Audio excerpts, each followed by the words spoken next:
Olá, eu sou o Dr. William, líder nacional de oncologia torácica do Grupo Oncoclínicas, e hoje eu gostaria de discutir com vocês o follow-up de 3 anos do estudo ADAURA. O estudo ADAURA é um estudo extremamente importante que avaliou o papel do osimertinib adjuvante versus placebo para aqueles pacientes com câncer de pulmão ressecado com mutação no EGFR nos exons 19 ou 21. Basicamente, nesse estudo, pacientes com tumores acima de 3 centímetros e ou linfonodo positivo foram incluídos e randomizados para receber placebo ou osimertinib, lembrando que esses pacientes poderiam ou não ter recebido quimioterapia adjuvante a critério do médico que estava tratando este paciente.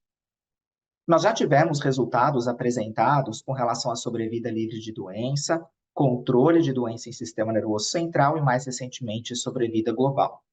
Então, só para lembrar, no estudo ADAURA, o osimertinib reduziu em muito o risco de recorrência ou morte, ou seja, sobrevida livre de doença, com hazard ratio em torno de 0,2, 0,3.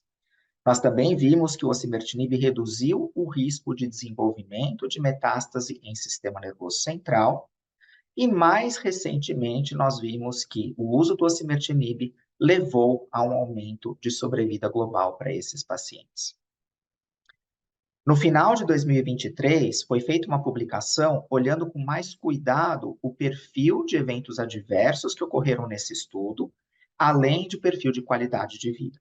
Isso é importante porque o osimertinib é dado por 3 anos nesse estudo, e esses pacientes são pacientes com doença potencialmente curável, e nós queremos preservar a qualidade de vida pelo maior tempo possível para esses pacientes, fazendo com que essa análise publicada no JTO em setembro de 2023 seja uma análise muito importante e bastante pertinente. Então, vamos discutir um pouquinho quais foram os principais achados desse estudo. Então, em primeiro lugar, quais foram as toxicidades mais comuns que nós vimos no braço do osimertinib? Foi exatamente o que a gente esperaria. Mas a toxicidade mais comum foi diarreia, seguida por paroníquia, seguida de pele seca. Exatamente o perfil de efeito colateral já conhecido. Se nós olharmos para a toxicidade grau 3, a toxicidade grau 3 mais comum foi diarreia, que aconteceu em 3% dos pacientes que receberam osimertinib. Um ponto que é bastante interessante desse estudo é que, como ele tem um grupo placebo, a gente consegue entender exatamente qual é a diferença da incidência de toxicidade nos dois grupos.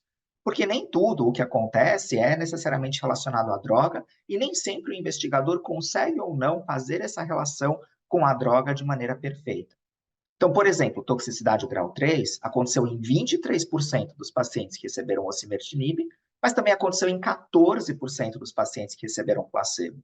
Então, é óbvio que muitas dessas toxicidades que foram encontradas aí no estudo não necessariamente estão relacionadas às drogas. Toxicidades que levaram à descontinuação do osimertinib aconteceram em mais ou menos 13% dos pacientes e que levaram à morte em menos de 1% dos pacientes. As toxicidades foram mais comuns naqueles pacientes que tinham mais idade. E se a gente for olhar para a toxicidade para eventos adversos de interesse especial, como, por exemplo, doença intersticial pulmonar, foi raro, aconteceu em 3% dos pacientes que receberam osimertinib.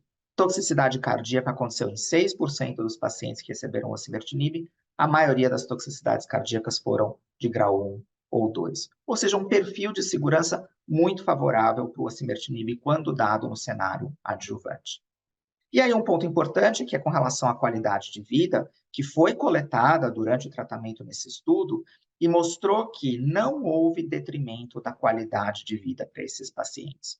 Ou seja, o osimertinib reduziu o risco de recorrência, reduziu o risco de morte, reduziu a incidência de meta cerebral, mas não aconteceu nenhuma deteriorização de qualidade de vida nesses pacientes, mesmo acontecendo alguns efeitos colaterais, como a gente delineou.